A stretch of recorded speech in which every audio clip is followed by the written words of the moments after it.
hello to everyone there on Zoom. We're grateful to have everyone here with us. I'm Teresa Tia, and I'll be your platform leader for this morning. Today, our lesson is going to be brought to us by the wonderful Reverend Sondra Von Gyllenband. Thank you for being here. And we also have our song leader today, the lovely Leanne Atherton. Okay, so I'm going to invite Sondra up to start us out with an opening prayer. Of love that flows through this group, that reaches out to our community, touching hearts and minds, reminding us of who we are as expressions of the divine. We know that there is one presence and one power, that one being God, and we let God be. So breathe. Allow yourself to relax, whatever it's taken to get here today. We are now here, fully present. And so it is. And so we let it be. Amen. Amen. Thank you so much. And now we'll have our opening song with Leanne. Stay standing. Yes, everybody stand up. It's our welcome song. I'm working on some choreography. I'm glad you're here. Oh, I'm glad you're here. The fellowship is sweeter, just knowing you're near. It's so good to see you. I hope that it's clear. Everyone loves you. We're so glad you're here. I'm glad you're here. Yes, so glad you're here.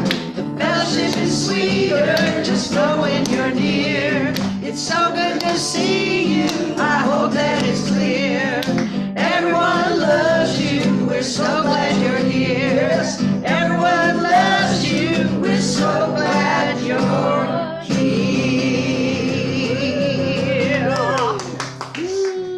Greet your neighbor. Thank you. Greet your neighbors with a handshake or a hug or a wave. Good morning. Very nice to meet you.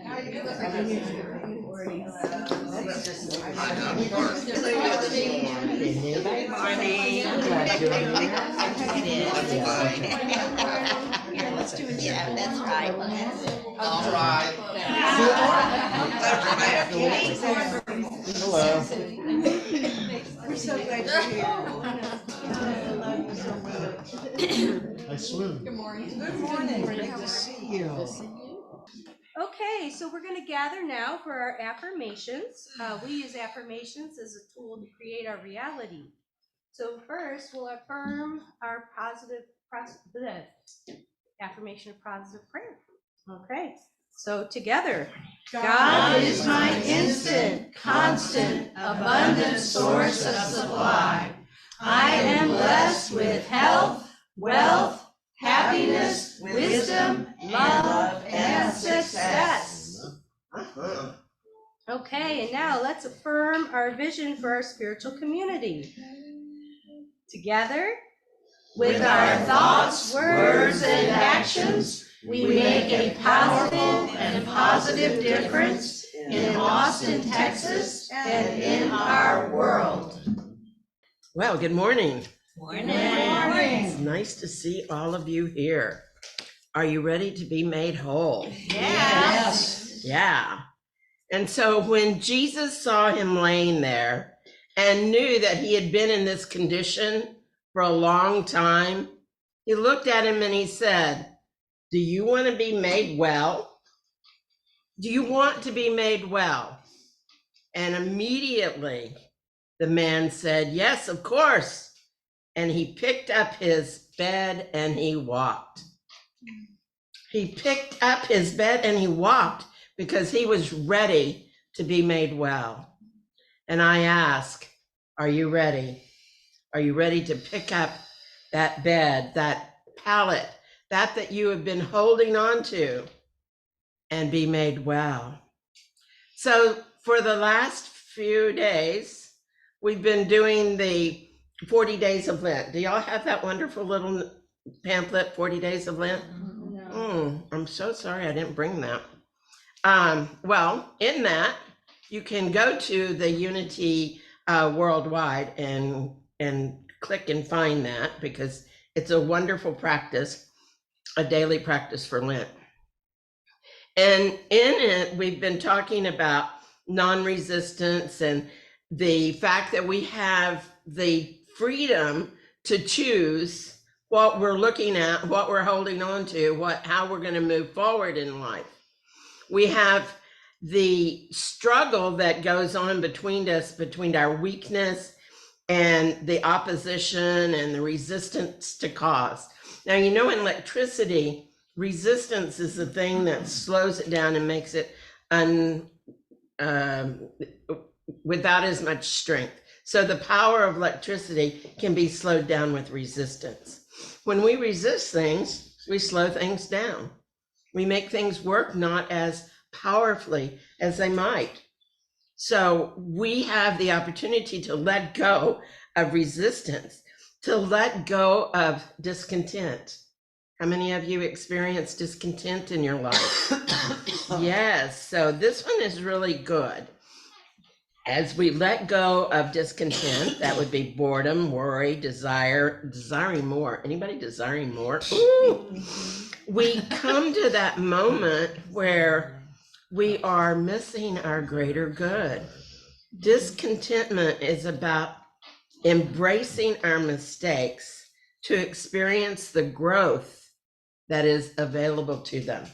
So we need to start looking at discontentment a different way.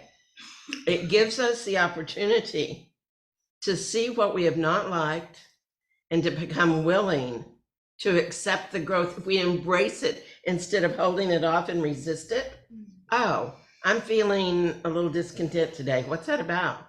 What's not happening in my life that I want to change? Am I bored? And if I'm bored, why am I bored?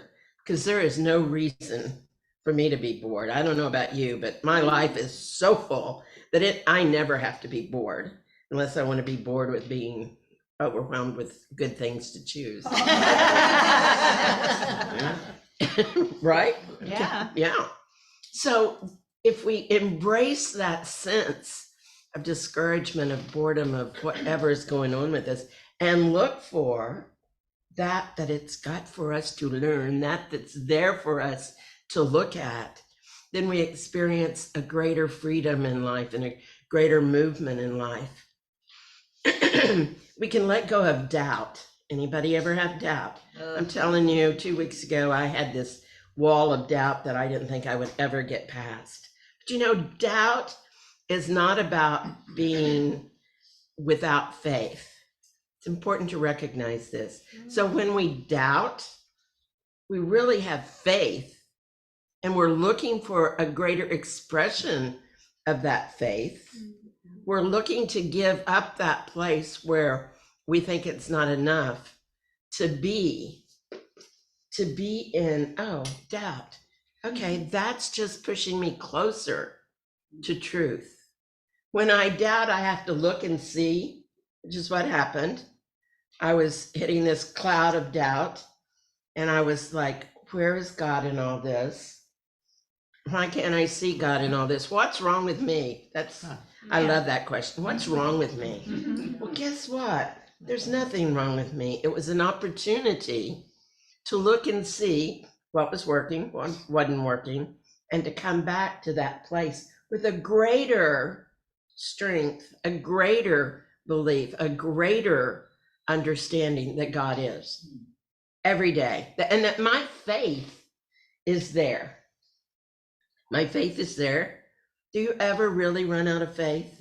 You may feel like you don't have faith, but what happens? What happens when the rubber hits the road? You do have faith, right?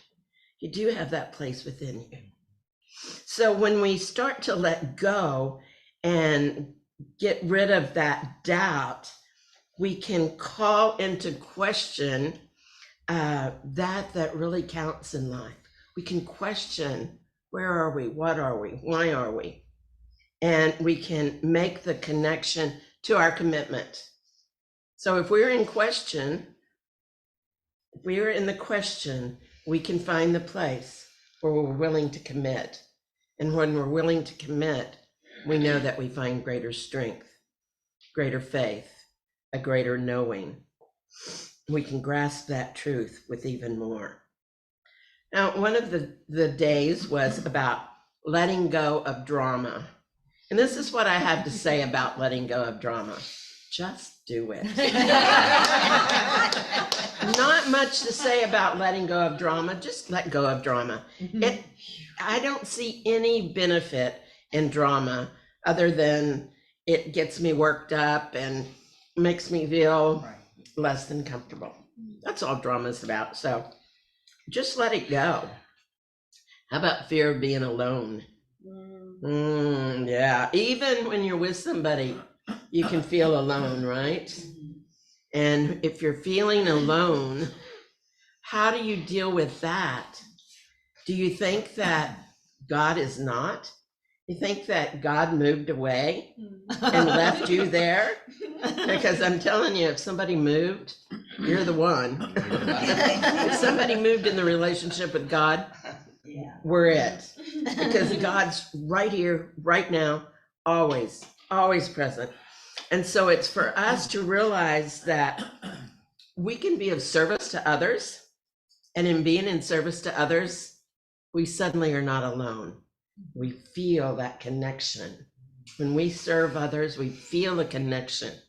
And we feel a connection to the divine and the divine within us, which is really what we're wanting, right? Is to feel that truth that's within us. So we can serve others. And that starts to lose that sense of aloneness, that sense of being by yourself. God is always here. And so if we allow ourselves to let go of resistance, if we become non-resistant to all that's out there in our lives that we meet up with those, I just kind of see it as clouds rolling in, kind of like the fog, and suddenly there's this big fog there. It's like, okay, these different situations roll in and it looks like there's a barrier. But what's the truth? It's going to roll away and it's going to be clear again. So we can let go of resistance to what's out there, and we can accept and affirm that with God, there is nothing to fear. Reminds me of that song, Nothing to Fear. Ta-da, ta-da. Anyway, so are you willing? So what does your mat represent to you? What fear do you have? What aloneness do you think's there? What piece of life does your mat represent to you that you're holding on to so much that you're going to just stay on ground going, oh, I'm sorry, I can't get up. I've been here for years. Nobody will help me. Oh, woe is me. I want up, but it's too hard.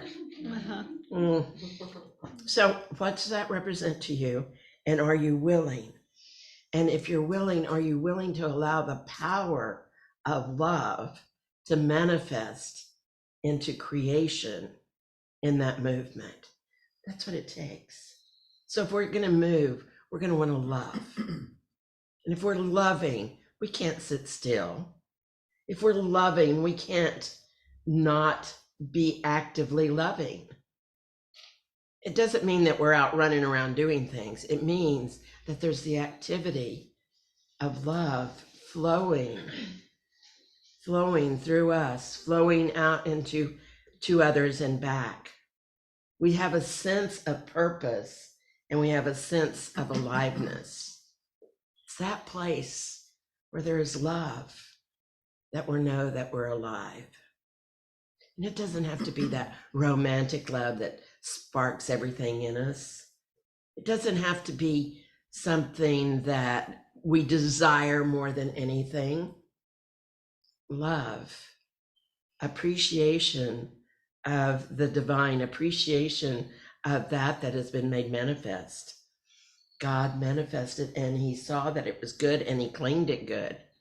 And why would we want to do otherwise? What about desire? Does anybody ever desire?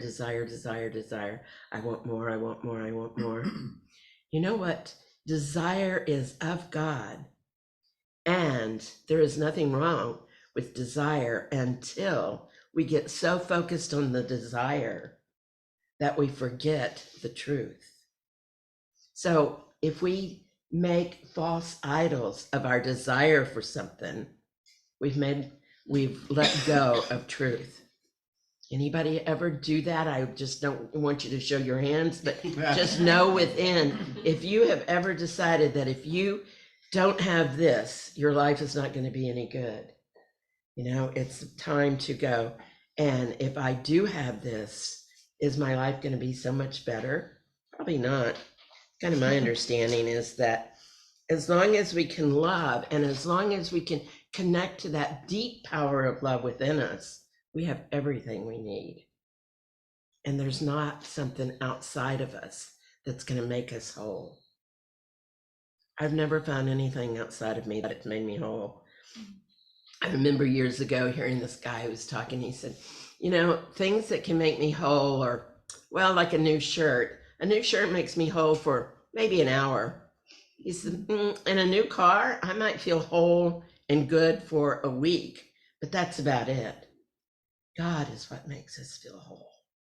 The awareness, the wholeness, the sitting in that place. But it requires patience. It requires detachment. It requires detaching from that ego-driven place where we want things that are not for the highest good. Are you willing to allow your divine substance to feed you, to provide you with divine ideas, to give you peace of mind, to be that foundation where all is and you know all is? And I'm a person who knows about foundations, you know. I had to have my foundation work done in my house. And I can tell you, if you don't have a sound foundation, you feel pretty shaky. Foundation is God. It's that place where we know the truth. It's where we sit in meditation, in the quiet, and allow those divine ideas, divine mind of God to become in harmony with our mind, or our mind become in harmony with divine mind. That's really it. So we don't want to get distracted by all these things outside of ourselves. We want to go into that place of quiet. Some time ago, there was a minister and he was with a soap manufacturer, and they were out for a walk, and they were walking along, and all of a sudden the soap manufacturer looked at the minister and he goes, you know, spirituality has not worked. It's been here for thousands of years. We're still talking about the same thing. People are still doing the same thing. It's just not working. You might as well just give it up. And the minister just walks along for a while, thinking, listening, feeling. They get up to a group of kids. These group of kids are out playing in the middle of the street, and there's dirt everywhere, and there's water, and they're getting wet, and then the dirt gets caked onto them, and they're a mess. I mean, they're just an absolute mess, as only kids can do, you know. Mm-hmm. And the minister goes, I think that's the dirtiest little boy I've ever seen in my life. Look at that. He's got dirt caked on him. Soap manufacturer goes, yeah, he does. Caked on him. It's just amazing. And obviously, soap is a failure.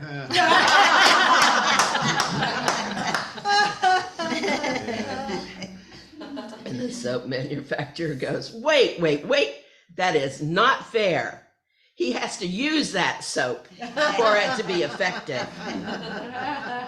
Just as we to use our spirituality for it to be effective. If we want it to be a part of our everyday life, we must put it in place in our everyday life. Not occasionally, not when we have something that's bothering us. We have to put it into practice every day. So this is my point. When we get to this place, it's when the rubber hits the road. It's where that happens. And what that actually means is a point in which theory or an idea becomes practical, becomes a practice in our life. So when rubber hits the road, we've got it. Do you have it? Are you practicing it in your life? Sometimes people say to me, why are these bad things happening to me? And I go, because it's your practice and now you get to practice it. You've been preparing for this all these years. You've been learning about it. You've been studying in unity about how God is and how we can change our minds and how we can become serious about our reality and how we can find freedom from those places that we think are too hard for us, unfair. My mother used to always say about anything that wasn't really good, it's just so unfair. I was like, why is it unfair? Why is that unfair? It just shouldn't happen to you, she would say. That shouldn't happen to you. It's unfair. And I go, why not me? Why somebody else? You know, what makes that fair or unfair? So if you're really serious about making the theories, the studies about life into reality, you can just see that rubber right there on the road. Just see it. If we are really studying the teachings of Jesus, if we really read these spiritual books and they make a difference in our lives, then they make a difference in our lives. Mm-hmm. Emily Cady says there's only one book that we need to read, but then we need to follow that one book. And we don't need to read, I don't have any clue how many books I've read, looking for that one key, that one piece that's going to make me go click. All I need to do is take that one book and live it. The one book and live it. So the truth is the truth is the truth. And the rest is theory. So Charles Fillmore says, the truth is that you have learned and you put into your life, and the rest is theory. So what have you learned that you're putting into practice? Or what are you just thinking about? In Matthew 18:21 through 35, there's the parable of the unforgiving servant. I know y'all know it. Peter questioned Jesus saying, how many times are we supposed to forgive? And it said that he said 70 times 7 or 77 times. They're not sure which one it is. Doesn't matter. What he was saying is you need to forgive until you're forgiven. And this man went to the king and he was owed him lots of money. And he said, I can't pay you. I'm sorry, I can't pay you. Can you have mercy on me? And the king canceled the debt. And it was like, phew, okay, I'm out of this debt now. And this man goes on along and he runs into a friend of his who owes him just a little bit of money. And the man says, I don't have the money to pay you. And he said, you've got to have the money. I want my money. I'm going to send you to jail if you don't pay me. And so he does. And the king, hearing about this, says, wait, what's this about? And so he goes to him and he said, why in the world would you do that? I've forgiven you what was be millions of dollars in today's money. And you have forced this man into prison who owes you a couple of $100. What's with you? And for this, I'm sending you to prison and I'm going to make sure that you were miserable. Now, I don't think it was about, I think that story is about how miserable we are when we do not come from that place of love. I don't think that there was somebody making him miserable other than himself. When we don't do what's right, don't we feel pretty miserable? I do. I always, and then I walk around scratching my head going, was that the right thing or the wrong thing? Or when I'm to that place, I know that I'm out of integrity. If I'm questioning, Mm-hmm. I know I'm out of integrity. So we have the opportunity to treat each other really well, to forgive every time, to forgive our brothers and our sisters, however many times it takes to forgive. And that doesn't mean that you're going to go out and hang out with them and they're going to become your best friend. You're going to forgive them and let them be, and just let them be. So this parable has meaning behind it, and Jesus often used parables, and you know why he used parables? Because that was the way people could understand. He couldn't really talk scientifically, so he used parables. Many of the people were not well educated. They basically knew about farming and planting and agriculture. So he used these parables to teach. So how generous are you in forgiving others? How willing are you to do what it takes to forgive? Can you find that place in your heart? When the rubber meets the road, we quit talking about a situation and we begin to live from a place where we know the truth, and that truth is setting us free. We begin to live in the answer to that question that we've had for so long. And I know that you know the principles that have been set forth by unity of God is good, all good, and God is within each and every one of us. That's principle number 2. And principle number 3 is thoughts held in their mind produce after their kind. Does that mean that we make things happen? That means that what we think about and focus on and ruminate on becomes a part of us that we don't like. You ever have something happen and you just keep thinking about, oh my God, they did me wrong, they did me wrong, they did me wrong, they did me wrong, they did me wrong.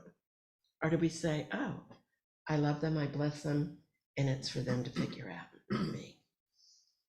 So thoughts held in mind.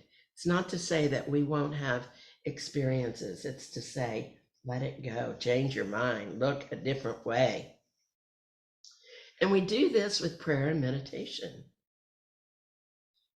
Are you making it a practice? Are you putting the rubber to the road? And with that prayer and meditation, we do find answers. We do experience new freedom. We are grateful for that has come to us as a lesson, not that God feels like we need to learn it. If we need to learn it, we pull it to ourselves in that I'm going to keep saying it until I get it. You know, if I think that somebody has done me wrong, I get to look at what part of me feels like there's something wrong, because that's usually what it's about, is I feel wrong. So we get to decide how we're going to respond to life. That's what that means. Get to decide how we're going to respond to life. So are you willing to pick up that mat and to walk and to live and to put the rubber to the road and be all that you know, all that you've learned? Are you willing to take a theory and make it action in your life? Embrace it, embody it, make it where you come from when a situation comes up. I want to share with you a poem. This is from Prayers to Sophia. It's called Anxiety. Calming sea of peace, bits of anxiety rankle my spirit. They inject distress signals in all that I attempt to do. My joy scurries into hiding. Too much intensity pounds me. Ego rah-rahs and my soul weeps like the ebbing tide of the ageless sea. I yearn to be calm, to be still, no fretting and intense beating against the shore of myself. But the seagulls of anxiety screech and the wild waves press upon my life. Wrap your care around my worries. Allow me to absorb your peace. Take hold of my hand. Press it firmly. I need to feel your closeness. Lest I fall into the pit of agitation. I do believe in your nearness, yet I get too caught up in my desires, my pressures, my needs. Once again, I open my being to you. Come, peaceful one, come. Fill me with surrender and quiet. Draw me into stillness of your heart. Together, we will walk the seashore of my life. So I invite you to breathe. And now we'll go into meditation. We are light. Feel that spark of energy that moves through you from your crown down to your feet, from your feet up through the crown. We are light, and we are ready. We are ready to allow that light to shine brightly, to allow others to see the truth.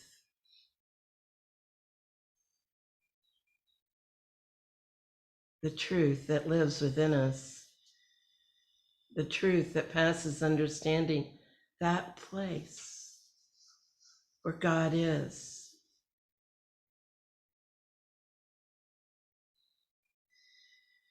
So as we go to the inner chamber of our heart, I invite you to rest. As we go to the inner heart, to that inner chamber of our heart, I invite you to listen. If you have questions, now's a good time to just quietly remind yourself what those questions are. For there are answers in that inner chamber, that sacred place. Go within, shut the door, listen.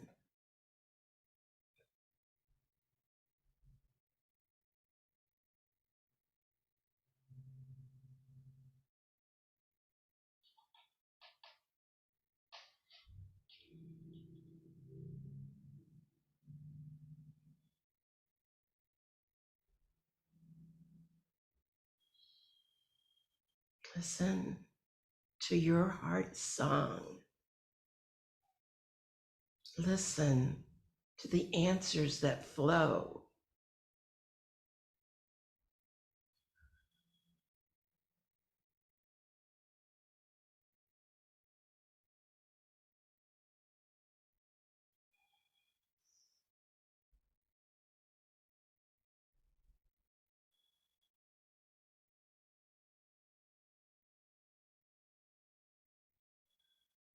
Experience a deepening of peace, a deepening of joy.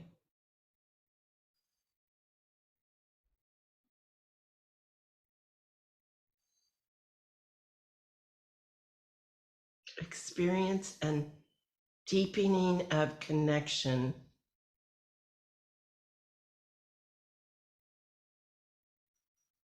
heart to heart. We are all one.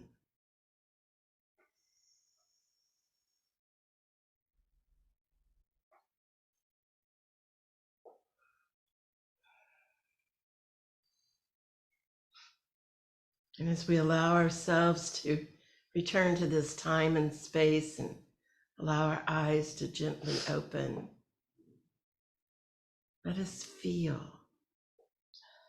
the love that is in this room right now. Let us feel the joy that is in this room right now. Let us know it and celebrate it with gratitude, thanksgiving deep within our hearts. And so it is. Amen. Namaste. Sondra, do you?